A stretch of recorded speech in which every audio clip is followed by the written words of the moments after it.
You send a message. I won't be able to make it. No apology, no explanation, no long paragraph to soften the impact. A few minutes later, the reply arrives. Fine, but it does not feel fine. You read it again. Then you begin writing the explanation you had decided not to send. You mention how difficult the week has been. You explain that you were tired. You make it clear that you still care. You add enough detail to prove that you were not selfish, careless, or angry. Because in the past, explaining often brought the warmth back. It reassured the other person that your no could still be discussed, softened, or made easier to approve. This time, you delete the draft. Not everyone who reacts differently preferred you small. Some people are simply adjusting to a version of you they have not learned how to relate to yet. But when warmth repeatedly disappears until you justify yourself, the pattern deserves attention. So how can you tell whether someone is adjusting to your autonomy, or whether the relationship only felt close when you made yourself smaller? Most people think over-explaining is a communication habit. Sometimes it is, but sometimes it is fear disguised as consideration. You believe you are offering context. Beneath that context, you may be trying to control the emotional atmosphere. You want to prevent the silence. You want to stop their face from changing. You want to make sure your decision does not make you seem difficult, ungrateful, cold, or unreasonable. So you prepare evidence. You explain what happened. You explain what you meant. You explain what you did not mean. You explain how carefully you considered everyone else. By the time you finish, your decision no longer sounds like a decision. It sounds like a request for permission. This is the hidden work your explanations may have been doing. They were not only carrying information, they were absorbing tension. Every no arrived wrapped in reassurance. Every preference arrived with a defense. Every boundary came with an apology. And because you did this so consistently, it may have started to feel like kindness. Perhaps people praised you for it. You are so thoughtful. You are so understanding. You never make anyone feel uncomfortable. You are so easy to talk to. That praise can feel like love. But praise can quietly become an instruction. Stay understandable. Stay agreeable. Stay easy. Do not make a choice that requires anyone else to adjust. Do not allow someone to feel disappointed without immediately trying to remove the feeling. Do not let yourself be misunderstood. Carl Jung used the word persona to describe the social identity we develop in order to function among other people. A persona is not necessarily false. It helps us connect, cooperate, work, and belong. But a useful role becomes dangerous when you forget that it is a role. Your persona may have been the reasonable one, the person who could always see both sides, the person who never said no without making the no easier to hear, the person who repaired tension before anyone had to acknowledge it, the person who made herself smaller so the room could remain calm. And perhaps the people around you came to know that role better than they knew you. This does not mean they consciously created it. It does not mean they secretly wanted you to suffer. Relationships develop habits.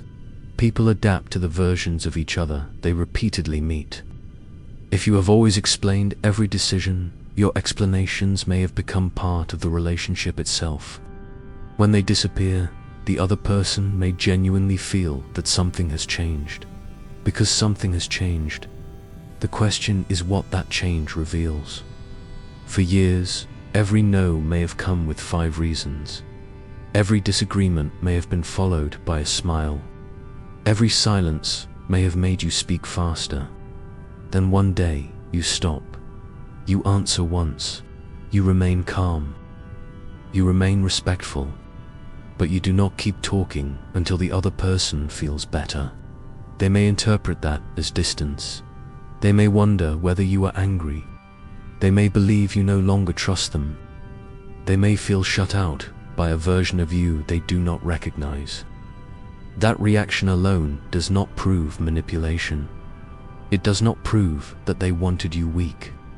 A feeling is information. A change in tone is information. Silence is information. But information is not yet a verdict. Your mind may immediately say, they are punishing you because they can no longer control you. That may be true. It may be partly true. It may also be an interpretation shaped by older experiences. In Carl Jung's psychology, a complex can be understood as a group of memories, emotions, and expectations that begins influencing the present before conscious thought catches up. A current silence may carry the emotional weight of many older silences. Perhaps a parent withdrew when you disagreed. Perhaps affection disappeared when you disappointed someone. Perhaps a partner kept asking why until your decision collapsed. Perhaps there was no single dramatic event, only repetition. Warmth when you complied, distance when you resisted, approval when you explained, tension when you remained certain. Over time, your mind learned a rule. If someone becomes cold, closeness is in danger. So when a message says fine, you do not hear one word. You hear something much larger. You have disappointed me. You are becoming difficult. You are no longer safe to love. You may lose this relationship. That is why your fingers begin moving before you have consciously chosen what to say. You are not only explaining the situation, you are trying to escape the danger your mind has attached to disapproval. This is where discernment begins. Not by dismissing what you felt, not by believing the first story fear gives you, by staying present long enough to watch what happens next. There are 3 moments that reveal more than the first cold response: the reaction, the repair, the repetition. The first reaction may be imperfect. Someone may become quiet. They may sound disappointed. They may ask why. They may react defensively because the dynamic changed faster than they understood. Emotionally healthy people are still human. They can be surprised. They can feel rejected. They can misunderstand you. A difficult reaction tells you that tension has appeared. It does not yet tell you what the relationship will do with that tension. The second moment is the repair. What happens after the emotion settles? Does the person return with curiosity? Can they ask what has changed without demanding that you return to your old role? Can they remain disappointed while still respecting your answer? A healthy person may say something clumsy. You seem different lately. Is something wrong between us? That question may still make you uncomfortable, but it creates room for your experience. It does not demand surrender. You can answer, I am not trying to shut you out. I am learning not to justify every decision. I still care about you, but I need my choices to be respected. The conversation may not become easy immediately, but a healthy relationship can reorganize. Warmth does not have to disappear because agreement disappeared. Closeness does not have to depend on one person becoming smaller. A different pattern appears when repair never comes. You say no, they withdraw. You make a decision without asking for approval. They accuse you of changing. You answer a question once. They ask it again in 5 different forms. You refuse to enter another circular discussion. They say you are refusing to communicate. You maintain the decision. Affection disappears. Then you apologize. You explain. You reconsider, and the warmth returns. Pay attention to that sequence. The most revealing sign is not simply that someone became cold. It is what brings the warmth back. If closeness returns only after you doubt yourself, defend yourself, or abandon your decision, The relationship may be revealing a condition. You can remain close, but only while your autonomy stays negotiable. Then comes the third moment: repetition. One event can be misunderstood. A repeated sequence tells you more. What happens the next time you say no? What happens when you make another personal choice? What happens when you remain kind, clear, and final? Does the person slowly adjust? Do they learn that your shorter answer is not rejection? Do they respect your decision even when they dislike it? Or does the same coldness return every time you stop presenting your life as a case that needs approval?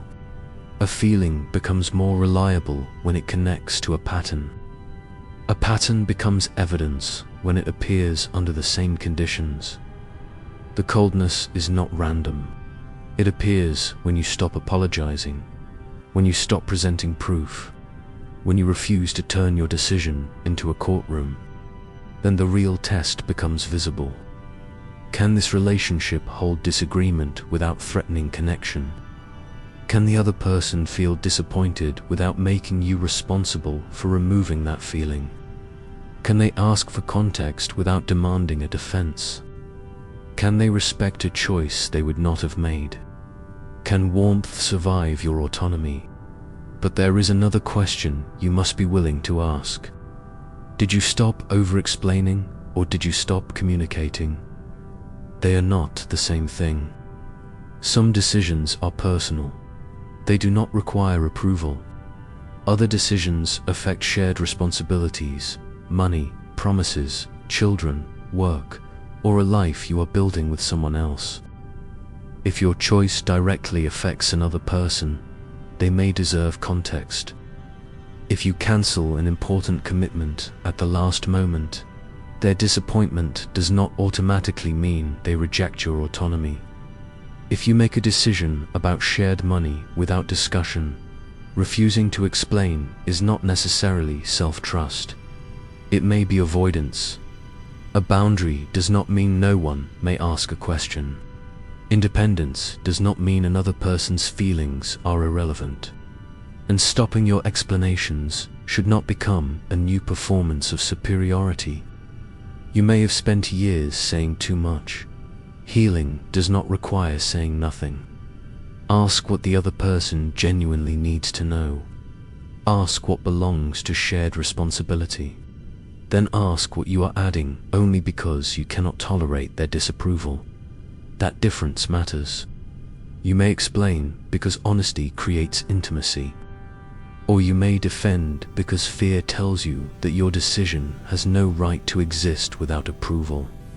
One helps someone know you. The other slowly teaches you to distrust yourself. You can be accountable without standing trial. You can offer context without asking permission. You can care about someone's feelings without making those feelings the authority over your life. This is where the phrase, "they preferred you small," becomes more precise. Some people may have preferred the version of you that was easier to influence, but many did not prefer your pain. They preferred the version of the relationship in which your explanations protected them from having to adjust. They knew what happened when they became disappointed. You softened. When they became silent, you spoke. When they questioned you, you produced more reasons. When tension appeared, you carried it for both of you. Their comfort may not have come from seeing you suffer. It may have come from the predictability of your response. You always restored the atmosphere. You always reassured them. You always proved that your decision had not made you selfish, distant, or difficult. And because you performed that emotional work so reliably, neither of you may have recognized it as work. Your explanations were doing something inside the relationship. They were preventing the relationship from having to change. Once you stop doing that work, the relationship faces a choice. It can reorganize around mutual respect, or it can keep demanding the version of you that made everything easier. This is the real revelation, not whether someone secretly wanted you weak, not whether one cold message proves manipulation. The revelation is what the relationship can still hold when you stop making yourself smaller. Some relationships will surprise you. A person who reacts badly may return later with openness. They may admit that your change frightened them. They may have believed your independence meant you no longer cared. They may learn how to remain connected without needing an explanation for every choice. A difficult conversation may create a more honest relationship. Other relationships may become clearer in a different way. Every boundary becomes an offense. Every decision becomes evidence that you are selfish. Every disagreement becomes a threat to the bond. The relationship repeatedly asks you to become less certain, less visible, and less free in order to remain loved. You do not need to decide which one you are seeing after a single moment. Let time participate in the answer. Watch the reaction. Watch the repair. Watch the repetition. You do not need to read anyone's hidden mind. You only need to observe what the relationship does with your autonomy. This requires patience because certainty feels safer. It is tempting to decide that they are completely innocent and you are overreacting. It is equally tempting to decide that they are controlling and every uncomfortable response proves it. Both conclusions end the investigation too early. Discernment stays open long enough for the pattern to become visible. It does not deny your instinct. It does not worship it. It listens, then it watches. This is where Jung's idea of individuation becomes practical. Individuation is not becoming indifferent. It is not cutting off everyone who dislikes your choices. It is not building a new persona called the strong person who never explains anything. It is becoming whole enough to remain connected to yourself while still being capable of relationship. You do not attack. You do not disappear. You do not invent a story about the other person before the evidence arrives. You stay present. You remain clear. You allow discomfort to exist without rushing to erase it. You can say, "I understand that you are disappointed. My decision remains the same." Or, "I am willing to explain once. I am not willing to argue until my choice becomes acceptable." Or, "Your feelings matter to me. They do not mean I have to change my answer." You can be warm without becoming negotiable. You can listen without surrendering. You can explain without abandoning yourself. Then you watch what happens. Some people will become more respectful because your clarity teaches them how to meet you differently. Some will need time. Some relationships will become quieter but more honest. Others may weaken because they cannot survive without the role you once performed. That loss can hurt even when the change is necessary. You may still love the person. You may understand why they became accustomed to the old dynamic. You may recognize how you helped create it. You explained before they asked. You repaired tension before they had to face it. You taught them that every decision came with an appeal process. Recognizing your part does not mean blaming yourself. It means understanding that relationships are systems. When one person changes, the system reacts. Sometimes it resists. Sometimes it adapts. Sometimes it reveals that it was never flexible enough to include your full adulthood. This is where self-trust is tested. Not when everyone approves. When someone you love does not. When the room becomes quiet. When a message changes tone. When the old fear says, "Explain more or you may lose them." And instead of obeying the fear, you remain present. You do not become cruel. You do not become silent to punish them. You simply refuse to abandon yourself to restore the old atmosphere. The next time you feel the explanation forming, pause. Ask what the other person genuinely needs to know. Keep what is honest. Remove what exists only to purchase approval. Then let your answer be complete and observe. The truth may not appear in the first reaction. It appears in what happens after the discomfort.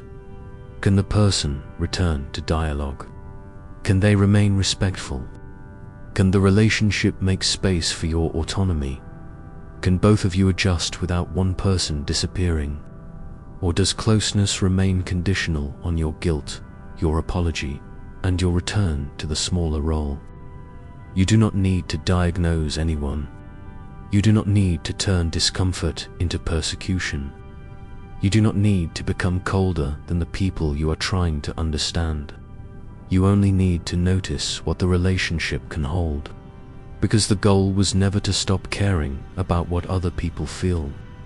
The goal was to stop proving your love by abandoning yourself. You do not have to explain every choice to prove that you are loving, reasonable, or safe. Notice what happens when you stop shrinking. Observe the pattern, and let discernment show you what the relationship can truly sustain.